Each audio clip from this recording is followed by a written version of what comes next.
اعوذ باللہ من الشیطان الرجیم بسم اللہ الرحمن الرحیم رب اشرح لی صدری ویسر لی امری واحلل عقدۃ من لسانی یفقہوا قولی۔ السلام علیکم ورحمۃ اللہ وبرکاتہ۔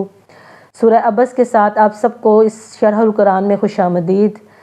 اس سورہ مبارکہ کے پس منظر میں ایک خاص واقعہ ملتا ہے۔ ایک صحابی تھے عبداللہ بن مکتوم رضی اللہ تعالیٰ عنہ۔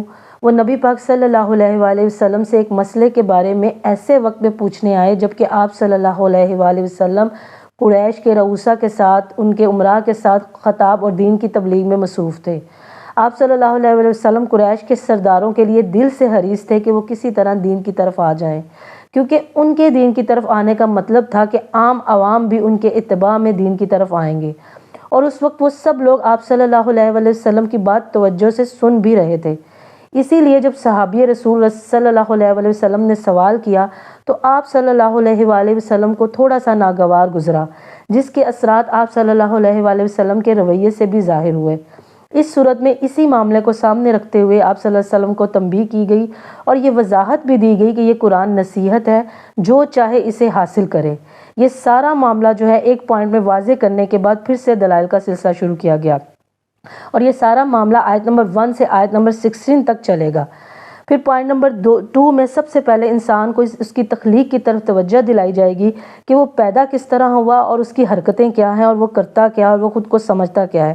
تخلیق کے بعد انسان کی خوراک میں کون کون سی نعمتیں ہیں اور وہ خوراک کس طرح اگائے گی، اس پر بات کی جائے گی۔ پہلا جو پوائنٹ نمبر 2 ہے وہ آیت نمبر 17 سے 23 تک چلے گا، اور یہ تیسرا پوائنٹ جس میں انسان کی تخلیق کی طرف بات کی گئی یہ 24 سے 32 تک جائے گا۔ اس کے بعد قیامت کو کان بہرے کرنے والی آفت کہہ کے پکارا گیا اور انسان کو سمجھانے کے لیے واضح کر دیا گیا کہ آج جن نعمتوں اور اپنے پیاروں رشتوں میں تم مگن اور مصروف ہو، کل قیامت کے دن سب سے بھاگنے کی کوشش کرو گے اور سب کو اپنی اپنی پڑی ہوگی۔ یہ سارا معاملہ آیت نمبر 33 سے 37 تک واضح کیا گیا، اور جنت اور دوزخ والوں کے چہرے کیسے ہوں گے اس پر روشنی ڈالے گی آیت نمبر 38 سے 42 تک، اور اس سورت کی مکمل آیات 42 ہیں۔ اب اس سارے تبصرے کے بعد خلاصہ اور مرکزی خیال اور پس منظر بیان کرنے کے بعد ہم آیات کے الفاظ کے ساتھ اس پر بات کریں گے اور اس پر روشنی ڈالیں گے کہ کس طرح سے یہ سارا معاملہ پیش آیا۔ عبس و تولی تو شروع ہوا اور منہ موڑا، یعنی یہ نبی پاک صلی اللہ علیہ وسلم کے رویے کا تذکرہ کیا جائے گا کہ کس طرح آپ صلی اللہ علیہ وسلم کے رویے میں تھوڑی سختی آ گئی اور آپ نے منہ موڑ لیا۔ ان جاء الاعمی کہ آپ کے پاس وہ اندھے صحابی عبداللہ بن مکتوم رضی اللہ تعالیٰ عنہ آئے، اور ان جاء الاعمی ما یدریک لعلہ یزکی، آپ کو کیا خبر شاید کہ وہ اپنا تزکیہ کر لے یا آپ ان کو نصیحت کریں اور تو نصیحت ہی ان کو نفع دے دے۔ یعنی پہلے پوائنٹ میں کہا کہ شاید وہ بہت اپنے آپ کے تزکیے میں آ جائے یا شاید صرف نصیحت ہی قبول کر لیں۔ پھر اس کے بعد آپ صلی اللہ علیہ وسلم کو تنبیہ کی گئی وَأَمَّا مَنْ جَاءَكَ يَسْعَىٰ وَأَمَّا مَنِ اسْتَغْنَىٰ، پہلے سرداروں کے بارے میں بات کی کہ جو آپ سے بے پرواہی برتتے ہیں، آپ کی بات کو نہیں سنتے، آپ ان کی طرف توجہ کرتے ہیں، اور جو آپ کے پاس دوڑتا ہوا آتا ہے، آپ کی بات کو سنتا ہے اور وہ ڈرتا بھی ہے، یعنی عبداللہ بن مکتوم کی طرف اشارہ ہے، تو آپ اس سے بے پرواہی برتتے ہیں۔ کلا، آپ کو بھی اسی طرح کہا گیا ہرگز آپ کو ایسا نہیں کرنا چاہیے۔ انہا تذکرہ، یہ تو ایک نصیحت ہے، جو چاہے اس نصیحت کو حاصل کرے، اور یہ نصیحت کہاں درج ہے؟ فی صحف مکرمہ، عزت والے صحیفوں میں، مرفوعۃ مطہرہ، جو کہ بلند مرتبہ اور پاکیزہ ہے، بایدی سفرہ، وہ کاتبوں کے ہاتھوں میں ہے، کرام بررہ، ایسے کاتبوں کے ہاتھوں میں جو بہت عزت والے اور بررہ نیکوکار ہیں، یعنی یہ فرشتوں کی طرف اشارہ ہے، اور جو جہاں درج کی بات ہے وہ لوح محفوظ کی طرف اشارہ ہے کہ یہ قرآن تو لوح محفوظ سے نقل کر کے اتارا گیا ہے، اور جن ہاتھوں میں یہ قرآن ہر وقت گردش کرتا ہے یعنی فرشتوں کے، تو ان کا کیا مقام ہے، ان کو اللہ تعالیٰ نے کیا رتبہ عطا کیا ہے۔ یہ پوائنٹ نمبر 1 ختم ہونے کے بعد پھر جیسے کہ میں نے آپ کو کہا کہ انسان کی تخلیق کی طرف توجہ دلائے گی، تو پھر اللہ تعالیٰ فرماتے ہیں قتل الانسان ما اکفرہ، مارا جائے انسان کیسے انکار کرتا ہے، من ای شیء خلقہ، یہ کس چیز سے پیدا کیا گیا، من نطفہ، نطفے سے پیدا کیا، خلقہ فقدرہ، اس کو پیدا کیا اور پھر اس کی تقدیر کا اندازہ ٹھہرایا۔ فقدرہ کے 2 معنی ہیں کہ اس کا اندازہ بھی ٹھہرایا کہ کس طرح مناسبت سے اللہ تعالیٰ نے انسان کی تخلیق کی، انسان کے ہاتھ پاؤں منہ کس طرح طرح سے بنایا اور اس کی تقدیر بھی جو ہے وہ مقرر کی. ثم السبیل یسرا، پھر اس کا راستہ آسان بنایا، یعنی جس راستے سے اللہ تعالیٰ نے اس کی تخلیق کی وہ راستے کو بھی آسان کر دیا. ثم اماتہ فاکبرہ، پھر اس کو موت دی اور اس کو قبر میں پہنچا دیا. ثم اذا شاء انشرہ، پھر جب چاہے گا وہ اس کو اٹھائے گا.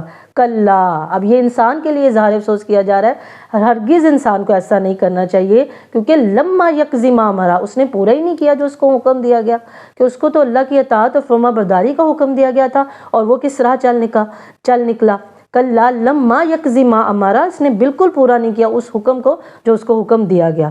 اس کے بعد پوائنٹ نمبر 3 میں، جیسے کہ پھر آیت نمبر 24 سے 32 میں انسان کے جو خوراک ہے، اس کا کھانا ہے، اس کی طرف جو ہے وہ اشارہ دیا گیا کہ ینظر الانسان الی طعامی، انسان کو چاہیے کہ وہ اپنے کھانے کی طرف دیکھے. انا صببنا الماء صبا، ہم نے آسمان سے کس طرح سے پانی جو ہے زمین میں ڈالا.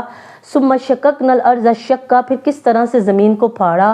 فانبتنا فیہا ابا، پھر ہم نے اسے اناج اگایا. وعنبا وقضبا، انگور اور ترکاریاں اگائی. زیتونا ونخلا، زیتون اور جو ہے کھجور وہ پیدا کی. وحدائق غلبا، اور گھنے باغ پیدا کیے. وفاکہۃ وابا، وہ میوے اور چارہ پیدا کیے. یہ سب کچھ کس کے لیے؟ متاعا لکم ولانعامکم، تمہارے لیے اور مویشیوں کے لیے. کے بعد پھر سے جیسے سورۃ نازعات میں قیامت کو ہنگامہ عظیم طامۃ الکبریٰ کہا گیا تھا، یہاں پہ کہا گیا فَإِذَا جَاءَتِ الصَّاخَّةُ، جب کان بہرے کرنے والی آفت آئے گی. یوم یفر المرء من اخیہ، اس دن جو ہے انسان بھاگے گا اپنے بھائی سے. وامہ وابی، اور اپنی ماں سے اور اپنے باپ سے. وصاحبتہ وبنی، اپنی بیوی سے اپنے بیٹے سے. لکل امرئ منہم یومئذ شأن یغنی، ہر انسان کو جو ہے وہ اپنی اپنی پڑی ہوگی. پھر پوائنٹ نمبر 6 میں انسان کے چہروں کے بارے میں بتایا گیا کہ وجوہ یومئذ مسفرہ، اس دن کچھ چہرے جو ہیں وہ روشن ہوں گے. ضاحکۃ مستبشرہ، ہنستے ہوں گے، خوشیاں مناتے ہوں گے. وجوہ یومئذ علیہا غبرہ، اور کچھ چہرے ایسے ہوں گے جن پر خاک اڑی ہوئی ہوگی.